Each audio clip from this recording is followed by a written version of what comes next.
to infinity and beyond. What's up, everyone? It's Roger and James here, Thunders Gaming's Infinity and Beyond podcast. On this week's show, we are going to be talking about the brand new Lego Marvel Superheroes 2 announcements that were made at the San Diego Comic-Con. At the time of recording, the trailer hasn't yet been released, but it is due to be released on Monday, though obviously things could change a little bit. And there's a number of new characters revealed, some new vehicles, some new bits and pieces.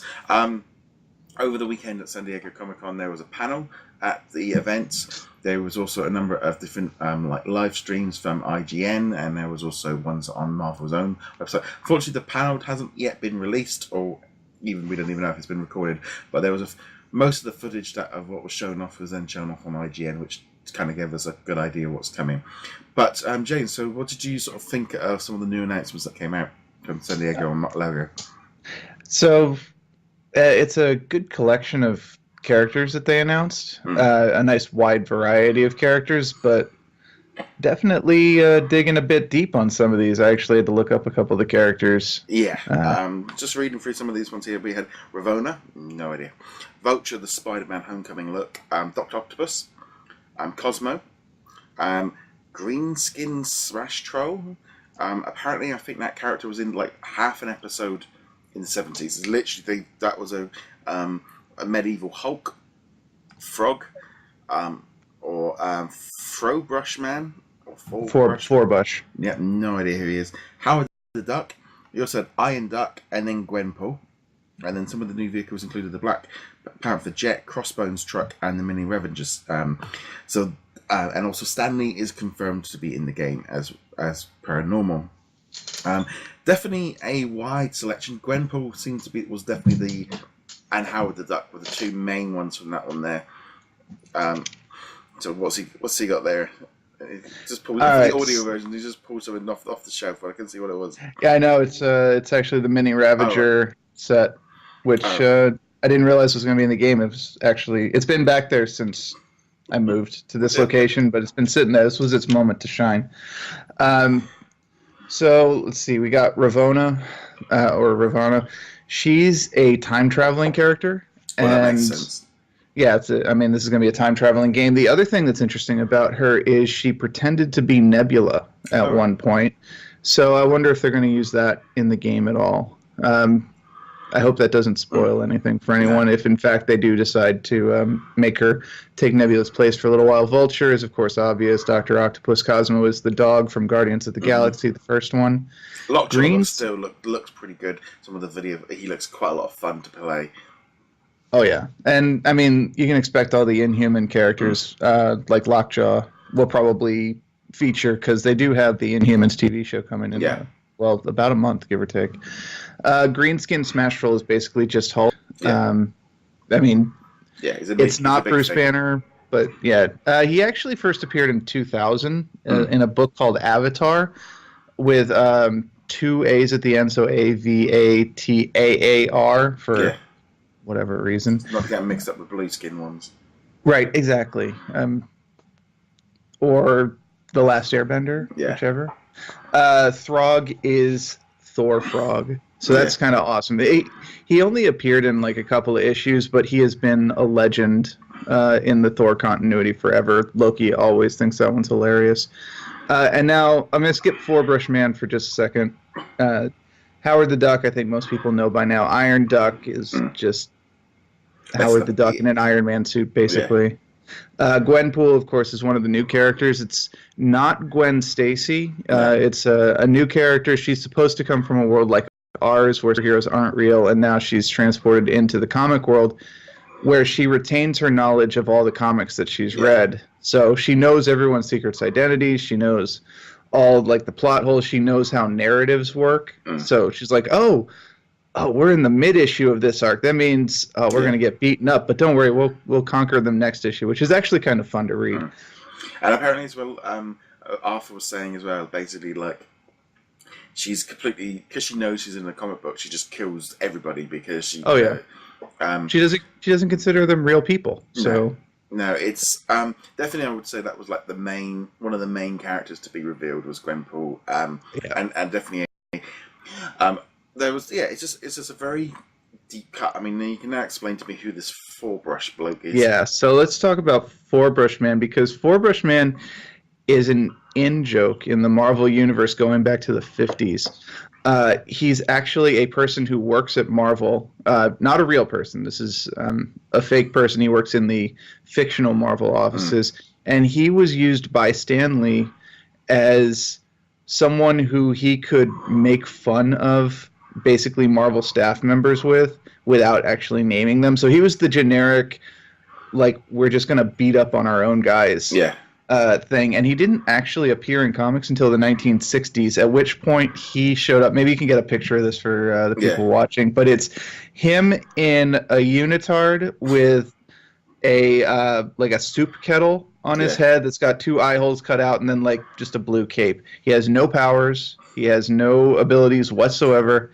He just works for Marvel. Yeah. And he is the butt of many, many jokes. I have to assume that, you know, they're going to use him alongside the playable Stan Lee character, which, you know, they've always had a playable Stan Lee, so that's not a big surprise. No. Yeah, it's good. I mean, it's kind of, you know, that thing about, I think the only trouble is like, they did say that, like, San Diego, they can go a little bit deeper because it's the comic book bit, and these characters are a little bit more well known there. There's that thing, isn't it, when they say that, turn around and go, oh, we're announcing 10 new characters. Probably a lot of casual fans will just go straight to, oh, you know, Black Panther and Captain America, and, you know, the ones that we already know that are in the game. Oh, they're going, oh, it's going to be Wolverine, Cyclops, you know, Mr. Fantastic. So in some ways, this list could deem a disappointment, because there's only really 2 what I would call major characters. Obviously, we got Vulture and Dr. Octopus are 2 big villains, but they run that risk of. But I do think Howard the Duck and Gwenpool are a nice, like, comedy side thing. You know, I mean, even Arthur said himself in one of the IGN interviews that, you know, they were serious at E3 San Diego. They're having a bit of fun with it. Yeah, and they kind of need to, especially if they're just gonna, like, pick characters by dartboard. So, you know, I'm definitely looking forward to Gwenpool. I'm looking forward to seeing who they have voice her, because it should be just like Deadpool in the comics. She has a different voice than everyone else. All of her speech bubbles have little pink like outlines around them, whereas Deadpool, all of his text bubbles are yellow.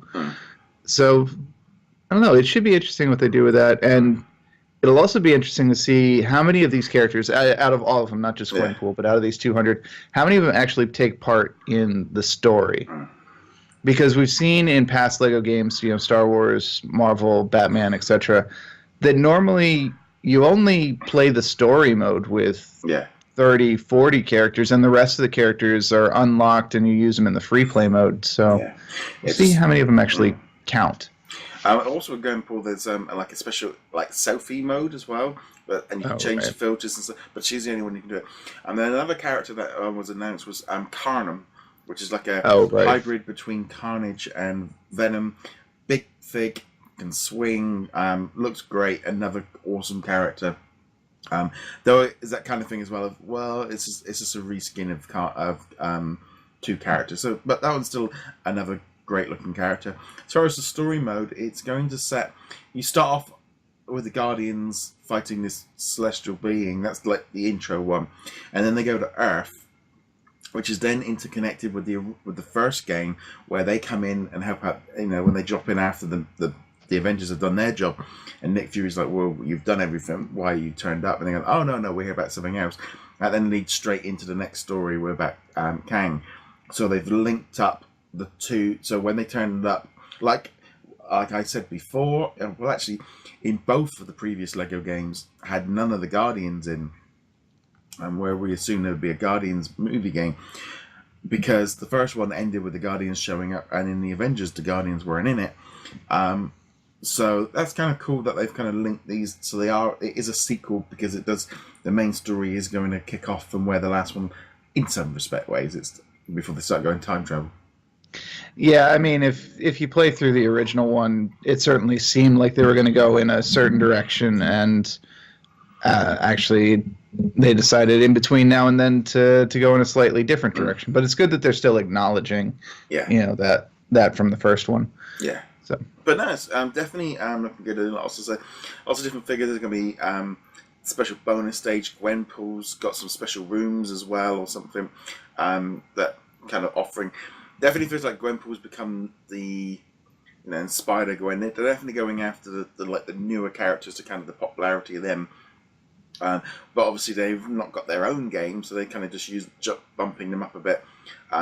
Because while we don't know if Deadpool's in the game yet, I suspect he will be because he's popular enough and he's been in the previous ones. But so was Wolverine. So yeah. The fact that Deadpool is in the new VR game that got announced, right. To me, so they're going to want to ride that little bit of popularity. Whether or not he's DLC when the movie comes out or something like that wouldn't surprise me. But it definitely looks like lots of new stuff. The new zones and stuff. I couldn't quite see. There were some other bits and pieces announced, but it was hard to kind of go into too much details. But there was a special comic book that was given away to people at the panel, featuring Kang. There's loads of new modes as well in the game as well, as you'd expect. They're definitely, I feel like each time there's a Lego game, they are upping their own. They're just building on that core structure and just keep adding to it. Right, and this is actually something I kind of alluded to last week. I was talking about the demo that I played at D23. They need to kind of make sure they keep that in check because this is supposed to be a kids game. It is supposed to be for younger audiences, and if it gets too complex with too many mechanics, with too many different ways things can be done, they could kind of miss their core audience. So I'm sure that they'll do just fine with it. But we are getting to a point where, especially with Dimensions, one of my biggest complaints with Dimensions, where there were just too many special abilities, and trying to remember what special ability was activated by what character was getting really difficult. And yes, I'm aware they put a little, item that you can smash, and it'll say, "Oh, you need to use these characters." But it's like, I don't want to use 50 different characters. I want, a team, and then having these other guys be bonus as well. But we'll see how it goes. We'll see. Yeah, I think Lego. I think in Force Awakens they their little character head popped up if it felt like you were maybe there, because I've done it in Lego games where you're running around an area and you're just running and like looking and you can't see it for looking. Oh well, that was me in the demo for this one. I'm just like, what am I supposed to do here? And it's usually something so simple, but you just miss it. But no, it's definitely. I feel like I think this is a good way. And also I do think like with Lego with Lego Marvel Super, this constant drip feed of characters. If they've got 200 characters, they could release 10 a week between now and the game comes out, and it would still be. They would still. It's a good little way of doing extra trailers, getting the content out at each event, kind of hyping it up and doing something. We sort of had new characters that do. We got Gamescom coming up, we got EGX, there's a few other bits and pieces as well. We've got New York Comic Con all between now and when the movie comes out or the game comes out.